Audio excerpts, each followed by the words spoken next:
नवरात्रि के दौरान उत्तर प्रदेश में गोपाल मिश्रा की हत्या कर दी जाती है। उस हत्या के बाद आरोप प्रत्यारोप शुरू हो जाता है, नूरा कुश्ती शुरू हो जाती है, बतौलेबाजी शुरू हो जाती है। यूट्यूबर साथी भी वीडियो बना रहे हैं, मीडिया में डिबेट भी हो रही है, अखबारों में 2-4 खबरें आ गई हैं, पुलिस की फोटो आ रही है, गोपाल मिश्रा की फोटो आ रही है, सब कुछ हो रहा है। लेकिन उस हत्या के मूल कारण और अस्थायी समाधान की चर्चा नहीं हो रही है। इस बात पे चर्चा ही नहीं हो रही है कि ऐसा क्या कारण है कि राम भजन सुनते ही भावना आहत हो जाती है। ऐसा क्या कारण है कि भगवान कृष्ण का भजन सुनते ही भावना आहत हो जाती है। ऐसा क्या कारण है कि जहां से गणेश जी की शोभा यात्रा निकलती है, हनुमान जी की शोभा यात्रा निकलती है, मां दुर्गा की शोभा यात्रा निकलती है, परशुराम जी की शोभा यात्रा निकलती है, भगवान शंकर की शोभा यात्रा निकलती है, भगवान राम की शोभा यात्रा निकलती है, तो भावना क्यों आहत हो जाती है? आखिर क्या कारण है कि पर डे प्रतिदिन हिंदू 5 बार सुनता है कि अल्लाह के अलावा और कोई इबादत के योग्य नहीं है। भारत में प्रतिदिन करोड़ों हिंदू 5 बार सुनते हैं कि न भगवान कृष्ण पूजा के योग्य, न भगवान राम पूजा के योग्य, न भगवान शंकर पूजा के योग्य, न हनुमान जी पूजा के योग्य, न दुर्गा जी पूजा के योग्य, न हमारे सारे जितने गुरु थे, हमारे सिख गुरु, वो पूजा के योग्य, न हमारे जो 24 तीर्थंकर थे, जैन तीर्थंकर, वो पूजा के योग्य, न भगवान गौतम बुद्ध पूजा के योग्य। इसके बावजूद न हिंदू की भावना आहत होती है, न सिख की भावना आहत होती है, न जैन की भावना आहत होती है, न बौद्ध की भावना आहत होती है, किसी की भावना आहत नहीं होती। और दूसरी तरफ आप चाहे गणेश जी की शोभा यात्रा निकालो, चाहे दुर्गा जी की शोभा यात्रा निकालो, शंकर जी की शोभा यात्रा निकालो, कृष्ण भगवान की जन्माष्टमी शोभा यात्रा निकालो, पत्थरबाजी शुरू हो जाती है।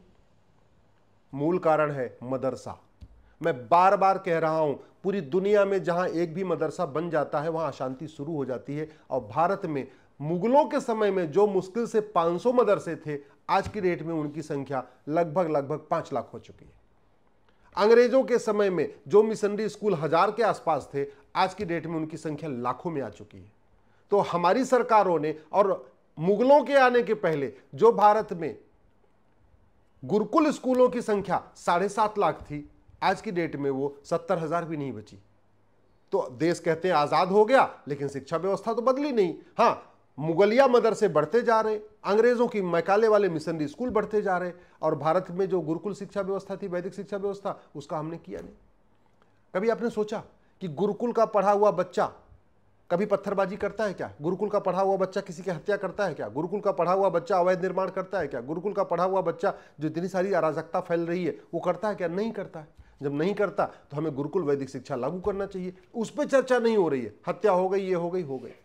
दूसरी बात, आप पिछले 10, 15, 20 साल की हत्याओं को देख लीजिए, चाहे वो बटला हाउस एनकाउंटर को देख लीजिए, चाहे उत्तर प्रदेश में चंदन गुप्ता तिरंगा यात्रा निकाल रहे थे उसकी हत्या हो गई, चाहे लखनऊ में कमलेश तिवारी की हत्या हो गई। ऐसे हजारों हत्याएं हो गई। किसी एक भी हत्यारे को, चाहे उमेश कोल्हे की हुई, कन्हैया लाल की हुई, या जिसकी भी हुई, ऐसे अनेक हत्याएं हुई हैं। किसी एक हत्यारे को फांसी हुई, किसी एक हत्यारे की 100% संपत्ति जब्त हुई, किसी एक हत्यारे की नागरिकता गई क्या? एक चीज याद रखिएगा, सजा कोर्ट से होती है। जब कठोर सजा, कानून कठोर होता है और सजा फटाफट मिलती है, तब जाके खौफ पैदा होता है। आप देख लीजिए इसका उदाहरण, उत्तर प्रदेश में ट्रिपल इंजन की सरकार है, माननीय मुख्यमंत्री योगी जी हैं, बहुत ही अच्छा प्रशासन कर रहे हैं, इसके बाद भी खौफ तो नहीं पैदा हुआ? मार दिया उन्होंने। चंदन गुप्ता को 2018 में मारा था, अभी उन्होंने गोपाल मिश्रा को भी मार दिया। और इसके बावजूद आप अगर लिस्ट उठा के देखिए, जिन्होंने अजमेर में कांड किया था उनको फांसी हुई क्या? उनकी 100% संपत्ति जब्त हुई, नागरिकता खत्म हुई? नहीं। सिख नरसंहार करने वालों में किसी की नागरिकता खत्म हुई, किसी को फांसी हुई, किसी को आजीवन कारावास हुआ, किसी की 100% संपत्ति हुई? नहीं। कश्मीर में जिन लोगों ने नरसंहार किया उसमें किसी की नागरिकता खत्म हुई, किसी को फांसी हुई, किसी की 100% संपत्ति जब्त हुई क्या? नहीं। क्यों? क्योंकि ऐसा कानून ही हमारे पास है ही नहीं। हमने कानून ऐसा बनाया नहीं और आज तक भी नहीं बना। ये नया वाला जो भारतीय न्याय संहिता बनी है, भारतीय सुरक्षा संहिता, पहले से बेहतर है ये, लेकिन ये आज भी जो अमेरिका का फेडरल पिनल कोड है इसके टक्कर का नहीं है। ये जितनी हत्याएं भारत में हो रही, इतनी अमेरिका में क्यों नहीं होती? बहुत कठोर कानून है, बहुत कठोर कानून है, एक एक कानून बाकायदा डिफाइन किया हुआ है। हमारे यहाँ आज भी मर्डर की एक धारा है, अमेरिका में मर्डर की 10 धारा है। किलिंग अलग है, बुचरिंग अलग है, मैनस्लॉटर अलग है, हेट क्राइम अलग है, जेनोसाइड अलग है। हमने ऐसे बनाए नहीं। हम कानून बनाते समय ये देखते ही नहीं है कि सिंगापुर में क्या चल रहा है, चीन में क्या चल रहा है, जापान में क्या चल रहा है, अमेरिका में क्या चल रहा है, देखते ही नहीं है। बस बैठे बैठे कमरे में बैठते हैं और बैठ के कानून बना देते हैं। कभी हम ये नहीं सोचते कानून बदलते भी हैं तो बदलने के लिए बदल देते हैं।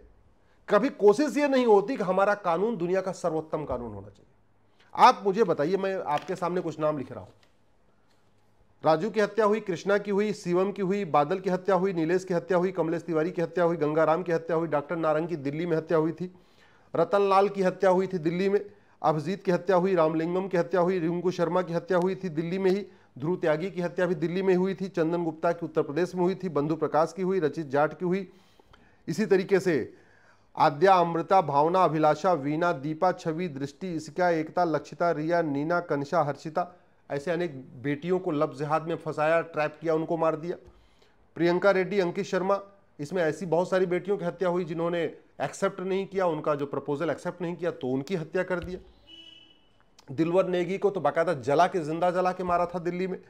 हिना तल्लेजा, ट्विंकल शर्मा, किशन भरवाड़ का गला रेत के मारा था, अंकित सक्सेना का गला रेत का मारा था, कमलेश तिवारी का गला रेत का मारा था, निकिता राजपूत प्रपोजल एक्सेप्ट नहीं कर रही थी इसलिए फरीदाबाद में उसको मार दिया था। उमेश कन्हैयालाल, उमेश कोल्हे, नेहा, साक्षी, उर्वी, मानसी, रूबी, ममता, रविता, अंजलि, निधि, अदिति, ऐसे हजारों हत्याएं हो गई हैं। और एक हत्या होती तो एक व्यक्ति कम नहीं होता, एक परिवार कम हो जाता है। गोपाल मिश्रा खत्म हुआ तो ऐसा नहीं गोपाल मिश्रा खत्म हुआ, गोपाल मिश्रा खत्म हुआ तो पूरी एक जनरेशन खत्म हो गई। गोपाल मिश्रा की शादी होती, उसके 2 बच्चे होते, उनके बच्चे होते, उनके बच्चे होते। हिंदू कम कैसे हो रहा है? हम सोचते हैं एक हिंदू कम हो रहा है, एक नहीं कम हो रहा है, सैकड़ों हिंदू कम हो रहे हैं, क्योंकि वो एक हिंदू अगर रहता तो उसके परिवार बढ़ते बढ़ते वो सैकड़ों की संख्या में हो जाता। तो इसलिए हम ये मान चल रहे एक गोपाल मिश्रा की हत्या हुई, एक नहीं, कम से कम 100 हिंदू कम हो गए, उसकी पूरी चेन बन जाती, पूरी फैमिली बन जाती है। समाधान इसका एक ही है, भारत में समान शिक्षा लागू किया जाए। भारत का संविधान भी यही कहता है। 2011 में सुप्रीम कोर्ट के 3 जजों की बेंच ने भी कहा था कि हाँ, भारत में समान शिक्षा होनी चाहिए। संविधान कहता सबको समान अवसर मिलना चाहिए, वो तभी मिलेगा जब सबको समान शिक्षा होगी। मुझे समझ में नहीं आ रहा है जिन मदरसों में नफरत फैलाई जाती है भारत के खिलाफ, हिंदू सनातन संस्कृति के खिलाफ, सनातन धर्म के खिलाफ, जिन मदरसों में सिखाया जाता है अल्लाह के अलावा कोई पूजा योग्य नहीं है, अल्लाह के अलावा और कुछ भी ठीक नहीं है, जिन मदरसों में ये सिखाया जाता है न भारत को मानो, न वंदे मातरम बोलो, न भारत का त्यौहार मनाओ, न होली मनाओ, न दिवाली मनाओ, सब कुछ सिखाया जाता है, हम उन मदरसों को क्यों नहीं बंद कर देते हैं? भारत का संविधान ये थोड़ी कहता है कि आप नफरत सिखाने के लिए स्कूल खोलो। और वैसे भी जहाँ तक बात होती है आर्टिकल 30 में माइनॉरिटी को अपना स्कूल खोलने का अधिकार है, तो माइनॉरिटी को डिफाइन तो कर दीजिए। 3-4 चीज़ों का, समस्याओं का फटाफट समाधान हो जाएगा। सरकार केवल माइनॉरिटी को डिफाइन कर दे कि माइनॉरिटी कौन है। मेरा ये मानना है 1% से ज़्यादा संख्या वाला माइनॉरिटी नहीं हो सकता। सरकार इतना कर दे, आधी समस्या खत्म। जब आदमी माइनॉरिटी कैटेगरी से ही डिफाइन हो जाएगी हु इज़ माइनॉरिटी, तो स्वाभाविक सी बात है फिर मदरसे माइनॉरिटी स्कूल नहीं रहेंगे, उनको अलग से अपना स्कूल खोलने का अधिकार ही नहीं रहेगा। आज तक हमने धर्म और रिलीजन क्या होता है इसको डिफाइन नहीं किया। आज तक हमने माइनॉरिटी को डिफाइन नहीं किया कि माइनॉरिटी कौन कहलाएगा। तो ये समस्याएं बनी हुई हैं। भारत का संविधान इसमें दोषी नहीं है, दोषी ये है जो सरकारों ने इसको डिफाइन नहीं किया, उस पर चर्चा ही नहीं किया, और आज तक नहीं हो रहा। तीसरी बात, जब कहते नहीं भगवान श्री राम ने कहा था भय बिन होए न प्रीत, और भगवान कृष्ण ने कहा था सठे साठ्यम समाचरित। जब तक कठोर दंड का प्रावधान नहीं होगा और सजा 6-6 महीने मिलना नहीं शुरू होगी, तब तक खौफ नहीं पैदा होगा। कोई मुख्यमंत्री हो, कोई प्रधानमंत्री हो, ऐसा नहीं कि केवल कांग्रेस के ही जहां शासन होता है वहां हत्या होती है। आप देख लीजिए बीजेपी के शासन में वहां भी हत्या होती है। अभी राजस्थान में बीजेपी का रूल है, फिर भी देवराज की हत्या हो गई। यूपी में देख लीजिए योगी जी का शासन है, फिर भी गोपाल मिश्रा की हत्या हो गई। 2018 में उसका चंदन गुप्ता की हत्या हो गई थी, और चंदन गुप्ता की हत्या 2018 में हुई, 6 साल बीत चुके हैं, सजा हुई क्या? नहीं। कमलेश तिवारी की हत्या हुई थी, सजा हुई क्या? नहीं। क्यों? क्योंकि हमने कानून को बदला ही नहीं, हमने नार्को पॉलीग्राफ ब्रेन मैपिंग बनाया ही नहीं। अरे भैया, हम समझ में नहीं आ रहा है कि चंद्रमा पे जा रहे हैं, मंगल पे जा रहे हैं, आदित्ययान बना रहे हैं, सब कुछ बना रहे हैं, हम नार्को पॉलीग्राफ ब्रेन मैपिंग कानून क्यों नहीं बना रहे? अगर कोई गोपाल मिश्रा का परिवार कह रहा है कि इन्होंने 3 लोगों ने मिल मारा, तो गोपाल मिश्रा के परिवार के 2 लोगों का नार्को पॉलीग्राफ ब्रेन मैपिंग कर लीजिए, और जिनके ऊपर आरोप है वो कह रहे हैं हमने नहीं मारा, उन तीनों का नार्को पॉलीग्राफ ब्रेन मैपिंग कर लीजिए। अगर दोनों में कहीं कुछ गड़बड़ हो तब तो गवाही कराइए ना। मारने वाला कह रहा है कि हमारे परिवार के इनको मारा, और जिसने मारा अगर वो narco polygraph brain mapping accept कर लेता है कि हाँ हमने मारा, तो आप उसको 2 महीने 3 महीने में सजा दे दीजिए। 3-4 दिन के अंदर narco polygraph brain mapping test की रिपोर्ट आ जाएगी, उसको सजा दे दीजिए। इतना गवाहों का बयान क्यों करना? और ये मुकदमा लंबा क्यों चलता है? क्योंकि भारत में झूठ बोलना अपराध नहीं है, झूठी गवाही देना अपराध नहीं, झूठा एफिडेविट फाइल करना अपराध नहीं है। तो जो हत्यारा होता है वो भी एफिडेविट फाइल करके कहता हमने हत्या नहीं किया। क्यों करता है? क्योंकि झूठा एफिडेविट फाइल करना अपराध नहीं। जो हत्या करता है वो भी 20-50 100 गवाह ले आके खड़ा कर देता है। क्यों? और अपने पक्ष में गवाही दिलवा लेता है 10-10 हज़ार 20-20 हज़ार रुपए दे के। क्यों दिलवा लेता है? क्योंकि झूठी गवाही देना गंभीर अपराध नहीं है। आप झूठी गवाही को गंभीर अपराध बनाइए, मैं गारंटी के साथ कहता हूं भाई भाई के लिए झूठी गवाही नहीं देगा। आप झूठी गवाही पे 10 से 20 साल की सजा का कानून बनाइए, मैं गारंटी के साथ कहता हूं बीबी भी अपने शौहर के लिए झूठी गवाही नहीं करेगी, बेटा भी अपने बाप के लिए झूठी गवाही नहीं करेगा। कानून तो बनाइए, सब कुछ हो सकता है। मैं कह रहा हूं 3-3 महीने के अंदर सजा शुरू हो जाएगी।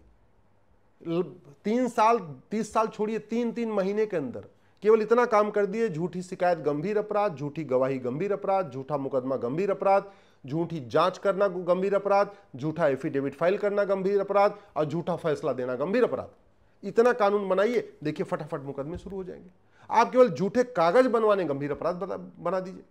केवल आप एक कानून बनाइए कि झूठा आधार बनवाना, झूठा राशन कार्ड बनवाना, झूठा वोटर ID बनवाना, झूठा आयु प्रमाण पत्र बनवाना, एज सर्टिफिकेट, झूठा जो है अपनी हेल्थ सर्टिफिकेट बनवाना, झूठा डोमिसाइल सर्टिफिकेट बनवाना, इसको गंभीर अपराध बनाइए। इतना बनाते ही आप देखिए लोग झूठ बोलना छोड़ देंगे, और उसके बाद नार्को पॉलीग्राफ ब्रेन मैपिंग से टेस्ट कर लीजिए। कानून का खौफ तब पैदा होगा जब 1 नेशन 1 पुलिस कोड होगा, 1 नेशन 1 जुडिशियल कोड होगा, 1 नेशन 1 एडमिनिस्ट्रेटिव कोड होगा, 1 नेशन 1 पिनल कोड होगा और 1 नेशन 1 एजुकेशन कोड होगा। जब तक समान शिक्षा समान नागरिक संहिता लागू नहीं होगी और समान पुलिस संहिता, समान दंड संहिता, समान न्याय संहिता लागू नहीं होगी, झूठ गंभीर अपराध नहीं होगा, तब तक मुकदमे लंबे चलेंगे तो खौफ नहीं पैदा होगा। आज तक हमारे देश में किसी की नागरिकता ले ही नहीं जाती, चाहे वो जासूस हो, चाहे गद्दार हो, चाहे मक्कार हो, कुछ भी आतंकवादी हो। जिसने बटला हाउस में इंस्पेक्टर मोहन चंद शर्मा को मारा, उसको भी आज तक न फांसी हुई, न उसकी नागरिकता खत्म हुई। तो खौफ पैदा कैसे होगा?